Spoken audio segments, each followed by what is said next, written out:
Hello सही जनाबे वाला क्लास 9th का क्वेश्चन नंबर 1 एक्सरसाइज 1.4 से वो कहता है कि अगर ये आपस में दो वैल्यूज़ दी हुई हैं तो क्या ये मल्टीप्लिकेशन के काबिल हैं या नहीं है, क्या इनकी ज़रब जो है वो मुमकिन है या नहीं है।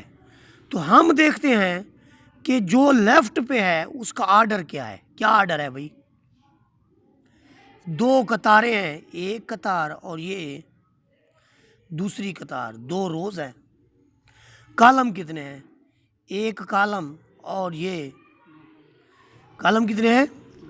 इसमें देखिए कितनी कतारें हैं, एक और एक, दो कतारें हैं। और कॉलम कितने हैं? एक।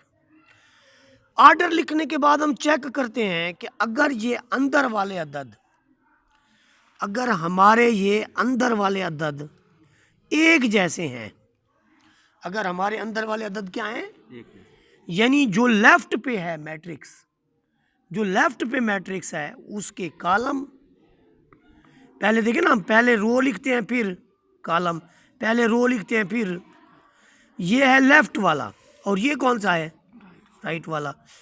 अगर ये दोनों चीज़ें बराबर आ जाएं, यानी लेफ्ट वाले के कॉलम और राइट वाले के रो ये बराबर आ जाएं तो ये एक दूसरे को कैंसिल कर देते हैं।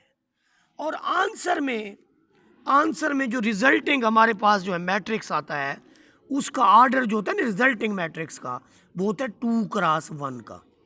2x, यानी मैं आपको ये बताने की कोशिश कर रहा हूँ कि अगर मैं इनको ज़रब दे दूँ तो आंसर जो आएगा उसमें दो रोज़ होंगी और एक कॉलम होगा, एक कॉलम होगा और दो रोज़ होंगी। तो इसका मतलब ज़रब मुमकिन है, मल्टीप्लिकेशन पॉसिबल है, मल्टीप्लिकेशन पॉसिबल है। ठीक है, तो यहाँ पर उन्होंने कहा मल्टीप्लिकेशन पॉसिबल है या नहीं है, ये इज़ मल्टीप्लिकेशन पॉसिबल और नॉट, ये बताना है सिर्फ। तो यहाँ पर हम क्या लिखेंगे कि मुमकिन है, और उर्दू में, इंग्लिश में पॉसिबल है। ठीक है, सिमिलरली इसमें देखिए, इसके ये तो हैं ही एक जैसे आर्डर वाले, ये तो इनका तो आर्डर भी एक है। यानी मैं ये कहने की कोशिश कर रहा हूँ कि इसका अगर मैं आर्डर देखूँ तो ये मेरे पास है 2x2 में, और इसका मैं आर्डर देखूँ तो ये मेरे पास भी 2x2 में है।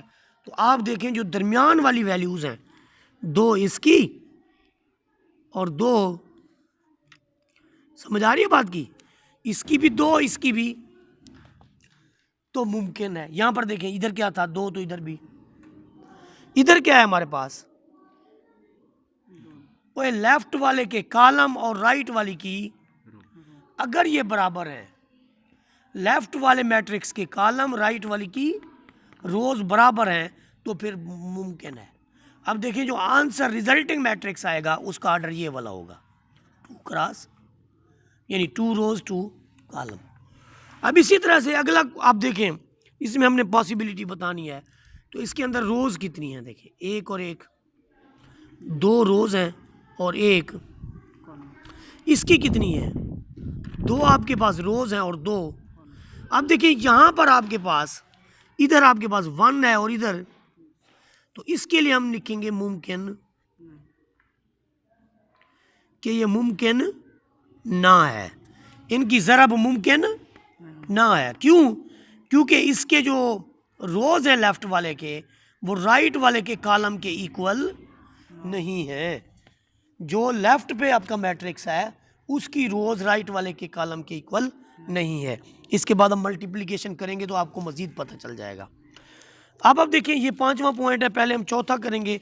चौथे में देखिए इसका जो आपका बन रहा है, इसका जो बन रहा है अपना आर्डर, ये कितनी रोज़ हैं, इसमें 3 रोज़ हैं 2 कॉलम है।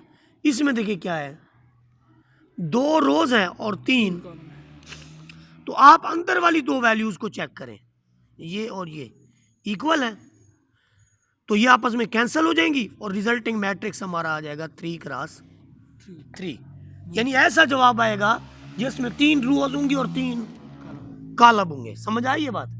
तो यहाँ पर यानी ये कि इसका भी हम लिखेंगे कि ये मुमकिन है या पॉसिबल। हाँ, और यहाँ पर लास्ट में देखें, जो इस क्वेश्चन का आखिरी पार्ट है उस पर ज़रा गौर करें कि इसकी कितनी रोज़ हैं। ये हम ब्लू से कर लेते हैं।